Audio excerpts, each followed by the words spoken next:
सकेसम्म कसैले पनि होइन आफ्नै देशमा बरु खान नपाए ढेँडो होइन सिस्नो खाएर बस्नु होइन तर पनि विदेश चाहिँ सकेसम्म नआउनु नै भन्छु क्या मैले होइन सबैको अब भने जस्तो सोचेको जस्तो हुँदैन तपाईँहरूले सोचेर आउनुहुन्छ होला होइन जस्तै 2 वर्ष म स्ट्रगल गर्छु अनि स्ट्रगल गरेपछि 2 वर्षपछि चाहिँ मैले गएर के गर्छु सानोतिनो एउटा बिजनेस यताउति भन्ने हुन्छ नि तपाईँले भने जस्तो सोचेको जस्तो चाहिँ विदेशमा छैन होइन मानु अब होला हुनेको भइ पनि रहेछ नहुनेको छैन भने पनि मलाई चाहिँ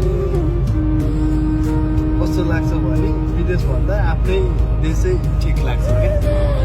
तिम्रो अनि यो 2 वर्षको एक्सपिरियन्स कस्तो भयो त तिमी त अनि छुट्टी गरेर आइसक्यौ भनेको होइन छुट्टी गरेर पनि मैले पनि सोचेर आएको मैले 2 वर्षमा चाहिँ यस्तो गर्छु भनेर होइन मेरो जस्तै अब 2 वर्षमा मैले गर्न सक्ने गरेँ तर पनि मैले सोचेको जस्तो भएन र त्यही भएर चाहिँ म बाध्यताले पनि अब भोलिको दिनमा चाहिँ केही गर्छु